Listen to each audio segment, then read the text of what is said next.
like the DR, Colombia, Yes. The Philippines, Thailand, like women that can speak very little English, women that don't have education, women that. As for the claim the Filipinos are uneducated, let's get the facts straight. The Philippines has a literacy rate of over 98%. Hey everyone, it's Laika here and welcome back to my channel. Today, I want to dive into a topic that has been gaining a lot of attention online. Passport bros and Filipinas. There's been a lot of discussions around Western men traveling abroad, especially to Southeast Asia, to find romantic partners. This conversation has sparked all kinds of reactions. Some see it as a cultural exchange, while others raise concerns about intentions and stereotypes. So, I thought it's time we break this down, clear up some misconceptions, and look at this topic from multiple perspectives. So, let's get started. What are passport bros? Let's first break down what passport bros means. So, the term refers to men, usually from Western countries like the US or Europe, who travel abroad, often to Southeast Asia, like I mentioned earlier, or Latin America or Eastern Europe to find romantic partners.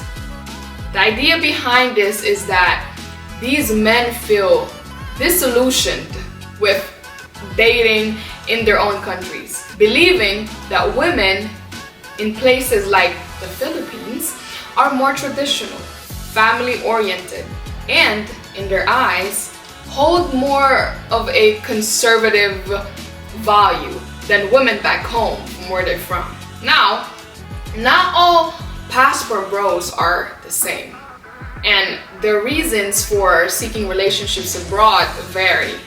Some are genuinely looking for love and cultural connections, while others might have different intentions. The term has stirred up all kinds of perception of women in these countries, particularly Filipinas. The Appeal of Filipinas. One country that is often at the center of these conversations is the Philippines. Filipinos are known for our warmth, strong family ties, and nurturing personalities. These traits are deeply rooted in our culture, where respect for family, hospitality, and kindness are taught from a young age. In fact, the Philippines is one of the most family-centric cultures in the world. And many Filipinas take pride in their ability to support and care for their loved ones.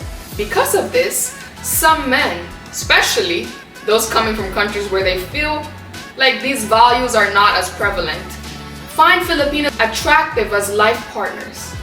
Many believe that Filipinas value loyalty, respect, and are less influenced by the pressure of modern dating. Now, but is that the whole picture? Is this really about traditional values, or is it something deeper? Understanding both sides. Now, let's take a step back and look at both sides of this discussion. On one hand, you have men who are disillusioned with modern dating in the West. They feel that societal shifts, whether it's the rise of independence in women, dating apps, or different expectations around marriage, have made it harder to find a partner who shares their values. For these men, Filipinas seem like the ideal match because of the perception that we are traditional and family-oriented. Now, on the other hand, critics of this movement argue that these men are not looking for equal relationships. Instead, they're seeking partners they believe will be submissive or easy to control. There's also argument that these relationships may reinforce outdated gender roles and power imbalances.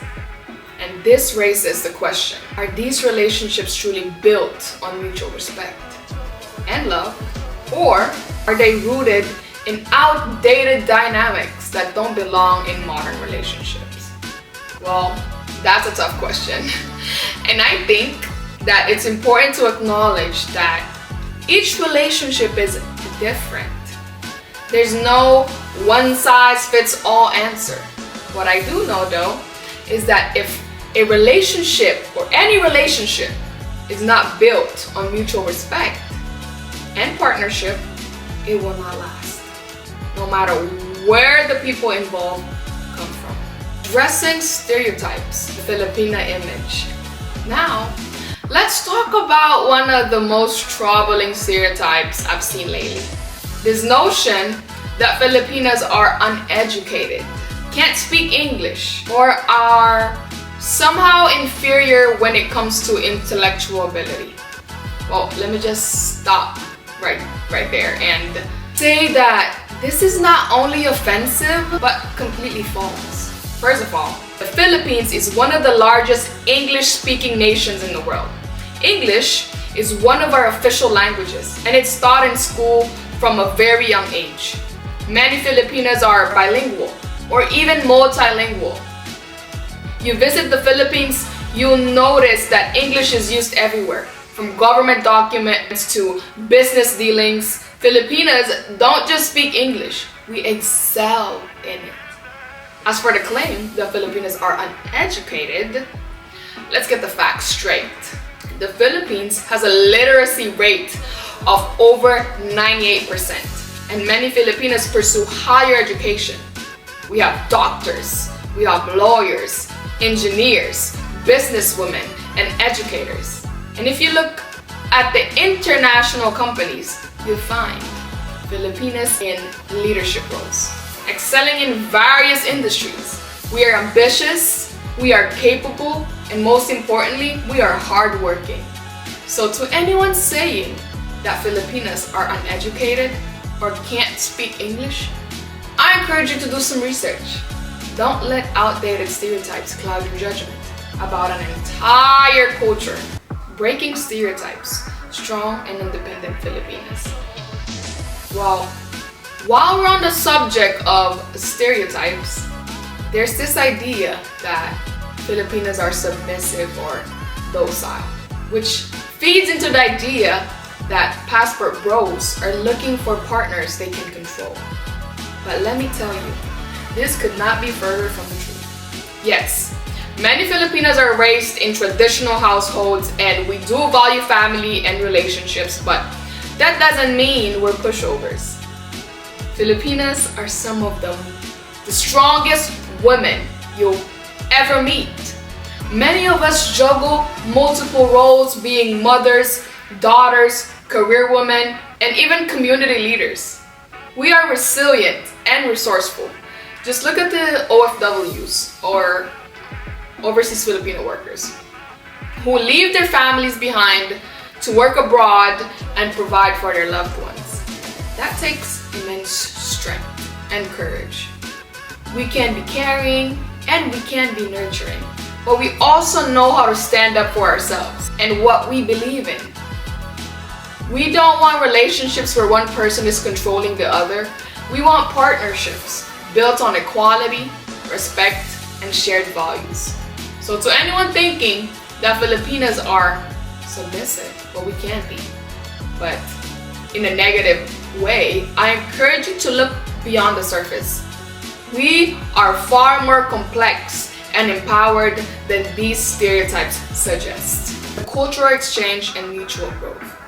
Another point that often gets overlooked is the cultural exchange that happens in these relationships. So when a passport bros enters a relationship with a Filipina, it's not just about romantic attraction, it's about being two different cultures, learning from one another, and growing together.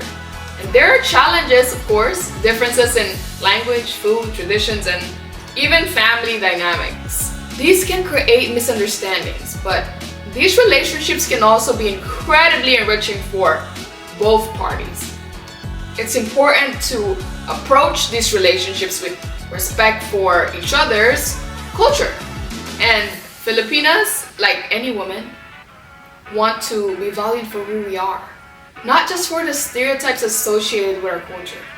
And when both partners are open to learning and understanding, these relationships can thrive. But if someone enters the relationship expecting to change or control their partner, then it's doomed from the start. Now, what do Filipinas think? Well, lastly, I want to talk about how Filipinas feel about this passport bro phenomenon. For some Filipinas, it's an opportunity to meet someone who values them for who they are. They may find partners who appreciate their nurturing qualities and want to build a family together. That's beautiful.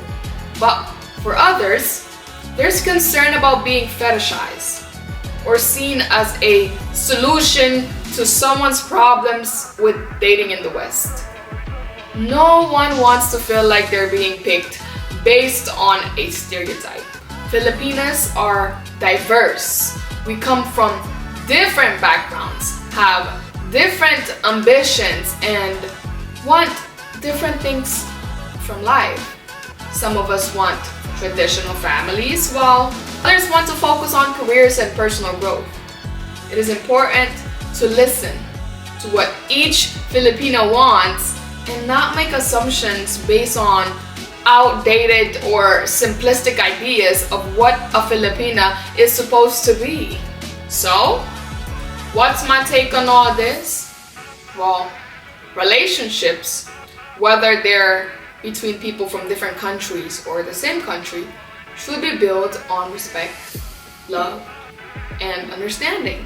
The concept of passport bros may spark a lot of debates, but the truth is, every relationship is unique. The key is mutual respect. Whether you're dating someone from the same culture or halfway across the world, it's about partnership, not power dynamics. Thanks for sticking with me through this conversation, and I'd love to hear your thoughts in the comments. What do you think about the passport bros and Filipinas? Let's keep the conversation respectful and open.